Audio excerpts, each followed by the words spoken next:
Creative Magic Club.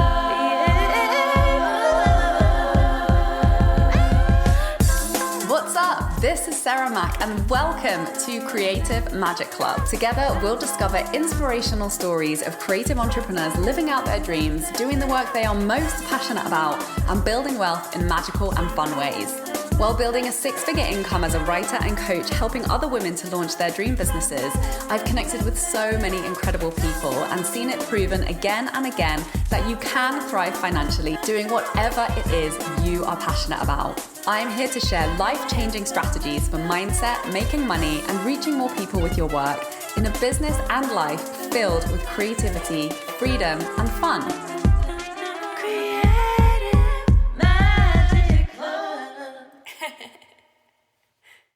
Hi, welcome to this week's episode. I am very excited to introduce my guest today, Ryleigh Klimenko, who is a highly sought after business sales coach who specializes in helping ambitious coaches and entrepreneurs grow, scale, and close deals.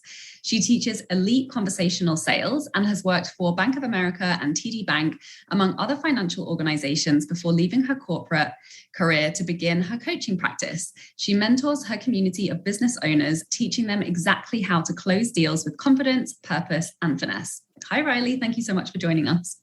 Hello, Sarah. Thank you so much for having me. I am so excited to be on your podcast. This is really cool.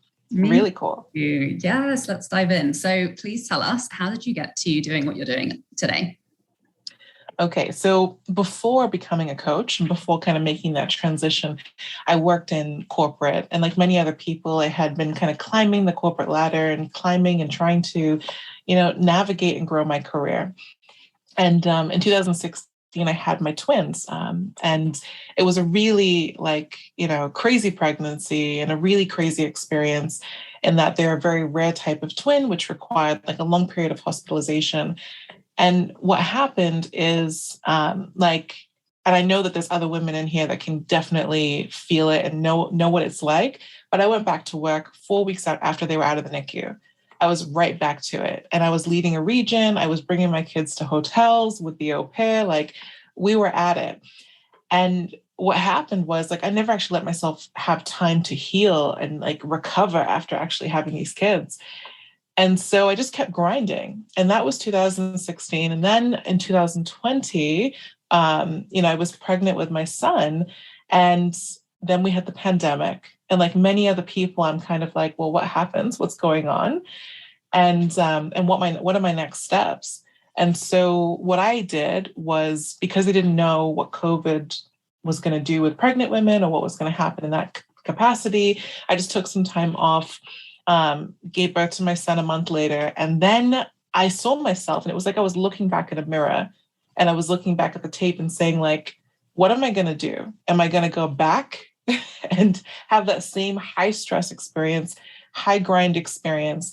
And I don't know, being a woman, and especially being a woman of color in that environment, it's so difficult to just have your voice heard and to kind of really make the impact that you know that you can make. And it's hard to be have your future in the hands of others. And so I made the decision that I didn't want to do that anymore. And I wanted to take my future into my own hands. And so what I did was I released myself from working at that company. And I have been building my coaching practice.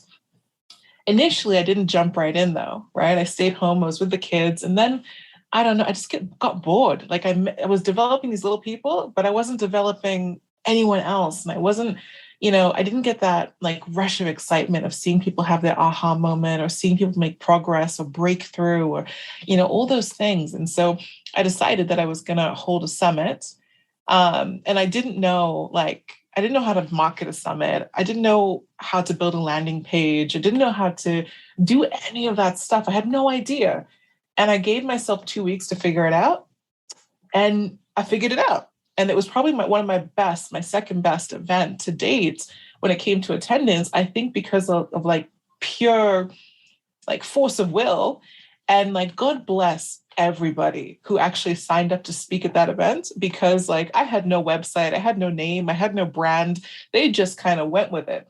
And so It was really a cool thing. And after that, I started getting into and trying to figure out how I wanted to coach people, how I wanted to build my business and what I wanted to be. Definitely had its ups and turns, but that's how I got started, was kind of making that shift from the corporate world and deciding that I wanted to help people in a different way, but also have the balance that I was never able to get working my way up that ladder. Amazing. Such an amazing story. And I'm curious, when you first decided to go into launching your own business, did you already know that coaching people around sales was going to be the thing, or did it take you a bit of time to figure that out? Yeah, phenomenal question. No, I didn't. So I had just got done before that paying off like $117,000 in debt. We had gone through, my husband and I had gone through this massive just uphill of debt and decided that we were going to eliminate it out of our lives altogether. So over the course of 18 months, we paid off all of our consumer debt. And then I said, well, this is kind of cool. I'd love to help people do this, right? And I started doing money coaching. And it's great. Like it was fun, but there was always something missing. And what was happening, and I really believe that sometimes the way you have to go about things is somewhat out of your control. I really do believe that. I think that sometimes, like when the universe is speaking, you just need to listen. And for me, I kept having people come to me and saying, I'm starting a business. I'm inspired by you starting a business. I'm ready to do my own. Can you help me get off the ground? So I started doing some business coaching, and, it just kind of naturally transitioned. And then I was like, you know what? You guys have these wonderful products, these wonderful ideas. You are phenomenal at what you do and so passionate about what you do, but you can't close deals. you can't close deals. So when it's time for someone to actually pay you, the minute they say, oh, that's too much money, or let me think about it, or, whatever, you're being ghosted and you're not understanding what actually just happened. So I realized that my superpower, my strongest skill is closing deals. And that's what people truly needed.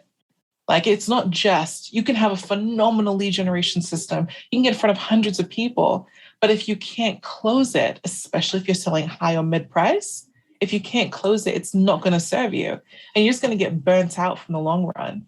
So long story short, no, I didn't start off on this path, but I definitely was guided through this path.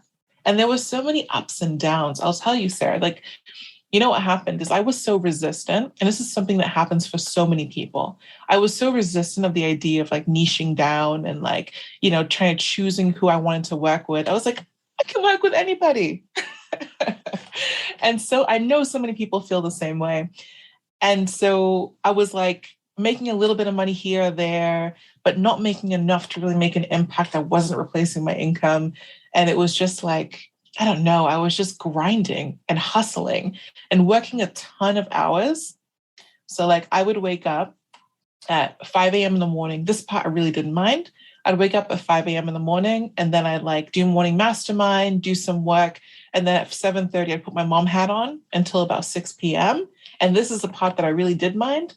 From 6 to midnight, I'd be hustling, grinding, doing whatever, and then continuing on until sometimes 1 o'clock or 2 o'clock in the morning.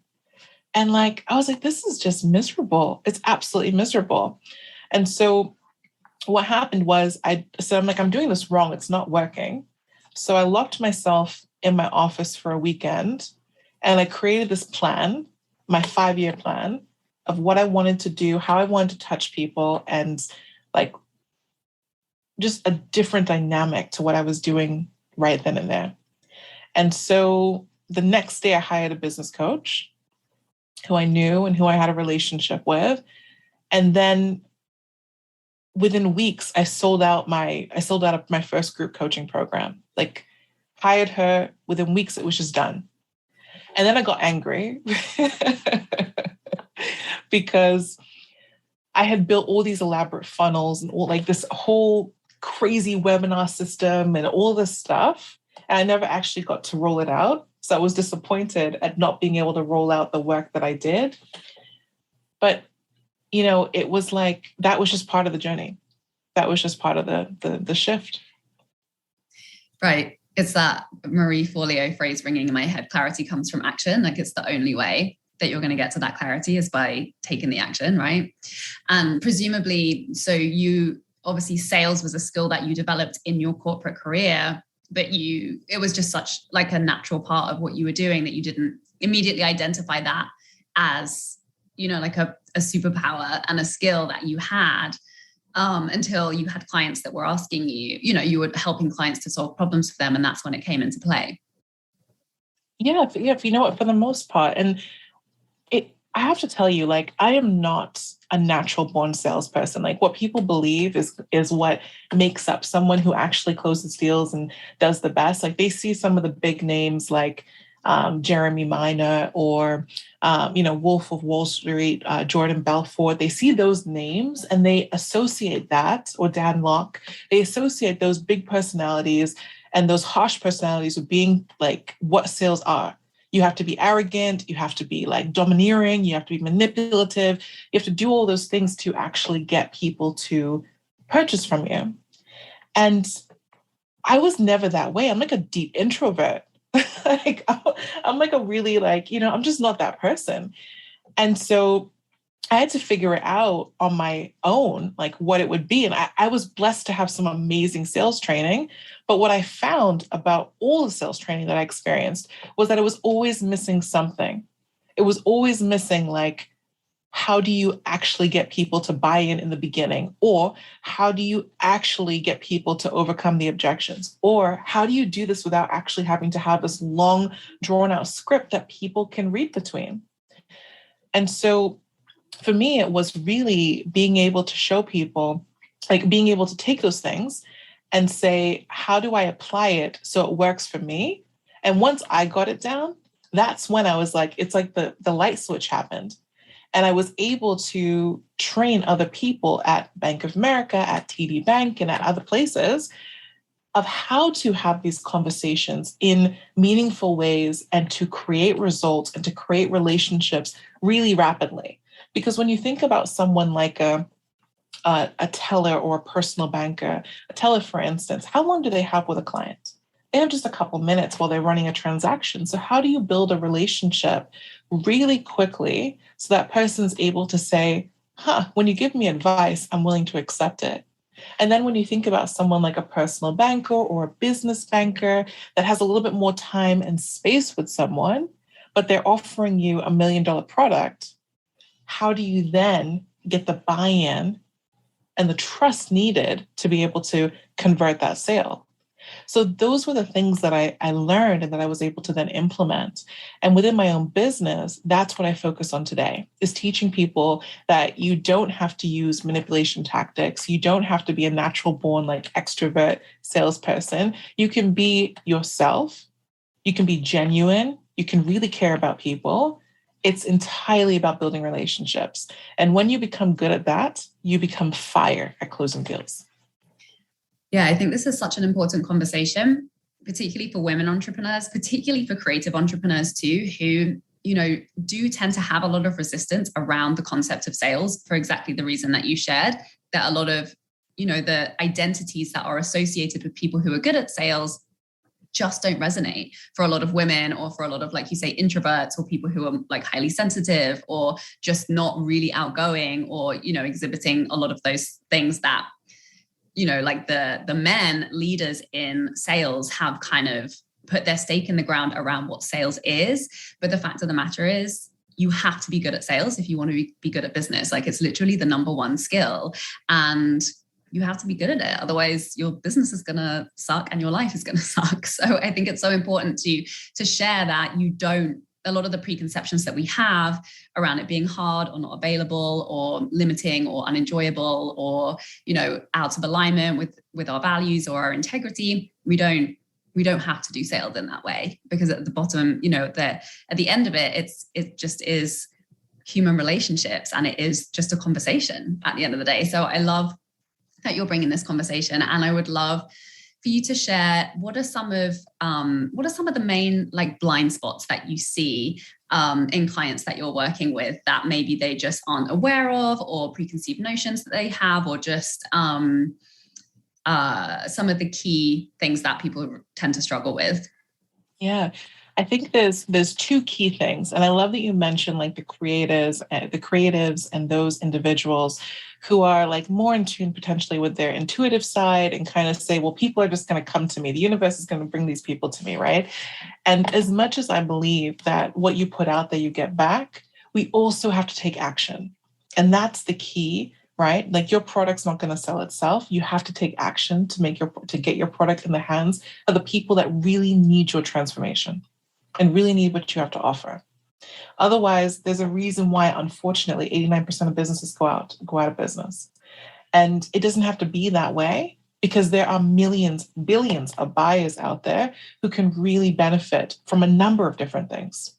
So there's two things that I think really stand out for me that I think we need to address. The first is this.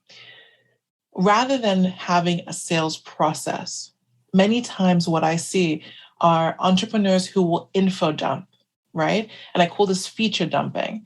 They'll talk a lot about all the features and benefits to their product or service.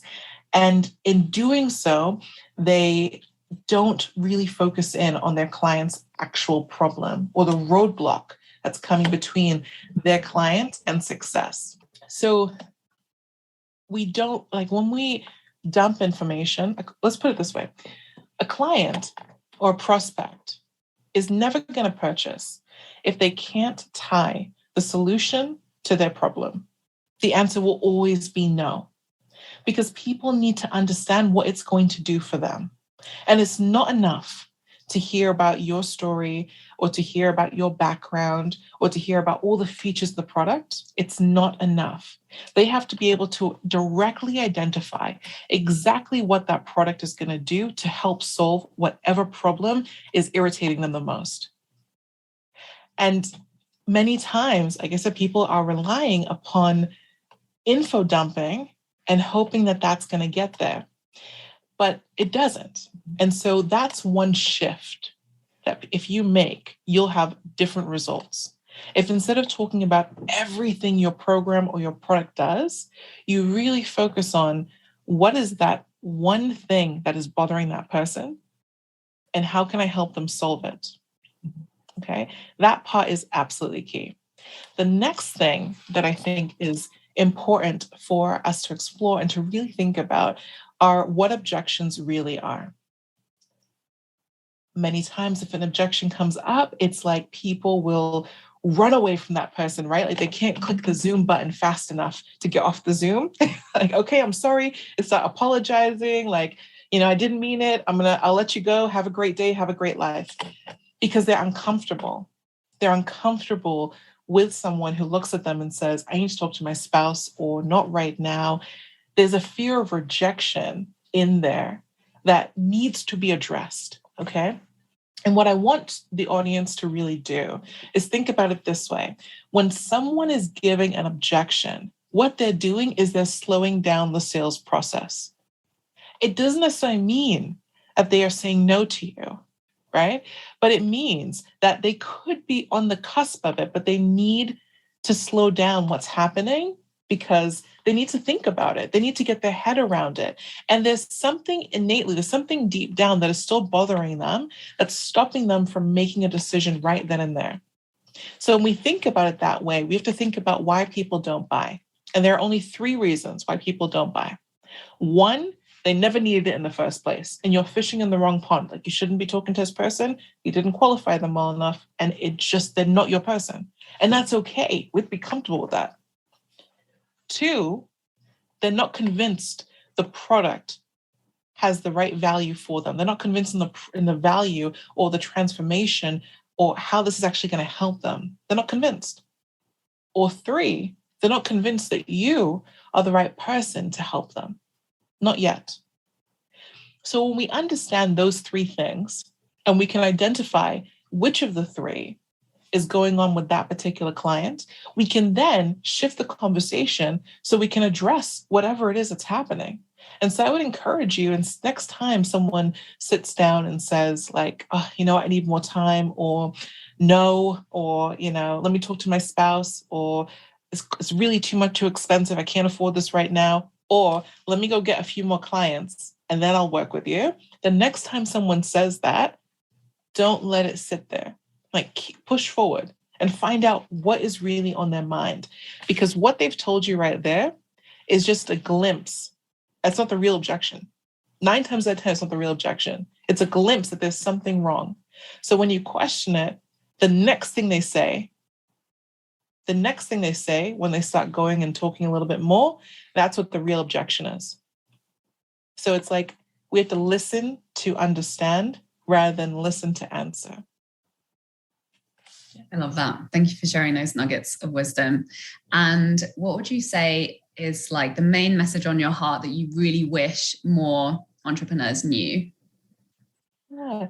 I think my key message, and I will say this until like I'm blue in the face, is that one, anyone can sell. Anyone. It doesn't matter what your personality type is. It doesn't matter what your background is. It doesn't matter what your internet connection is. It doesn't matter. Like anyone can sell and be successful at selling. I believe in the law of compensation. If you don't know, the law of compensation is this. It is that you will be compensated in direct proportion to the overall value that you offer.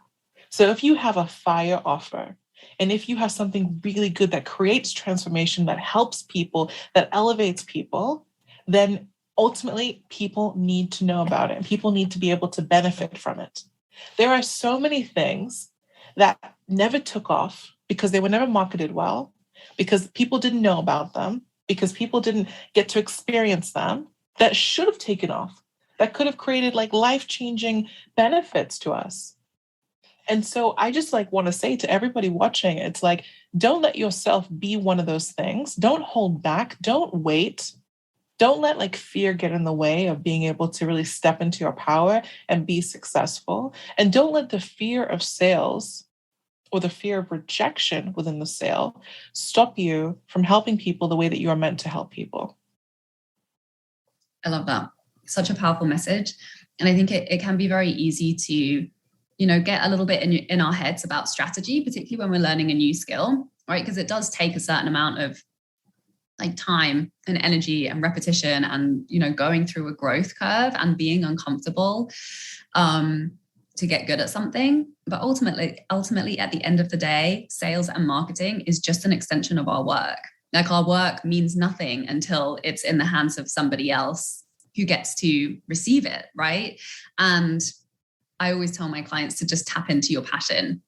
Whenever we get stuck in our head or whenever we're in fear or whenever we think I'm not good enough to do something or this is hard or this is uncomfortable, to just come back to that reminder of our passion for the work and why we're doing the work in the first place and how much we love the work that we do. And then to just allow that to drive our abilities and our efforts and our action taking in sales and in marketing. Because at the end of the day, it is just it's a human conversation. It's you sharing your work and just knowing how to be smart about it, right? And knowing which skills and finding your own way there too. I believe there's always a path of least resistance, right? Like I don't do sales calls in my business. I sell just through copywriting, but that's sales. Marketing is sales. So there's always a way to make it work, right? I do think there's always a way to make it work. And I think that's why, like within my process, what I teach people is not to use scripts. And I know like everybody else out there is like teaching the sales scripts and how to rip them apart and, change them up and adapt to the next client. But I think that when you're reading something, you're not listening to your client. You're so busy worried about the next part coming out so it doesn't sound like you're reading that you don't actually get to build a connection that you really need to, or ask a question that you might be inspired to ask based upon having a natural flow to the conversation. So rather than that, I teach people to understand where they are in the sales process so they understand the types of questions they should be asking to really get to the heart of the matter and help people transition to help them through the buying process. It's really what you're doing in a sales conversation or in a sales flow or in a funnel. You're helping people navigate the buying process so that they can ultimately make a decision that's going to benefit them, right? Because if your product doesn't help someone, you're not going to sell it to them, right? If they're not your right client, you're not going to just force your product on someone that's not going to benefit from them. So when we think about it that way, we're just helping people navigate it because you know that there is an overall huge benefit that they're going to take away from working with you. Right. And I learned using scripts, and it definitely had its place in my learning curve and in my process. But I agree with you. I think the most important thing is to just have that understanding of like the key pillars of the conversation so that you know how to navigate that, whether you are in a conversation, whether you're creating content, whether you're on a sales call, whether you're talking to someone that you like meet on the bus stop. It's really understanding what needs to be in that conversation. That's the most important thing. Completely agree. Thank you so much for joining us, Ryleigh. This has been such a great conversation. Please, can you share with us what you're up to these days and where people can find you if they want to learn more about your work? Absolutely. Okay, I'm sorry. We seem to be having a camera problem. Not sure what's going on, but that's the way of it sometimes. Okay, so if you want to learn more about me, then I highly recommend you join my Facebook group, which is called Money Flow Mentors. So Money Flow Mentors is my community that I nurture and where I go live every single week. We host events on a regular basis. And I bring in different experts from different fields to be able to get exposure in that group on a regular basis. So highly recommend that. And then I have a little gift for you for everyone watching. Like, I understand that you can be the best salesperson in the world, but if you can't get in front of clients, it's not really going to help you. So what I have offered is what's called the Ultimate Guide to Facebook Promo Groups. It is a guide that teaches you how to build connection and relationship rapidly in some of the promotional groups. And it gives you 200 groups that you are able to promote in. So that is what I would highly suggest you download. And we'll drop the link for that. And that's what I have for you. Amazing. That sounds awesome. Thank you so much for coming and sharing your wisdom with us today. And thank you everybody for listening. Please share this episode with anybody who you know needs to up-level their sales game. And we will see you next week. Amazing. Thank you, Sarah. Thank you, Ryleigh. Bye. Bye. For more inspirational content, head over to my website withsarahmac.com and please support the show by liking, commenting, and subscribing.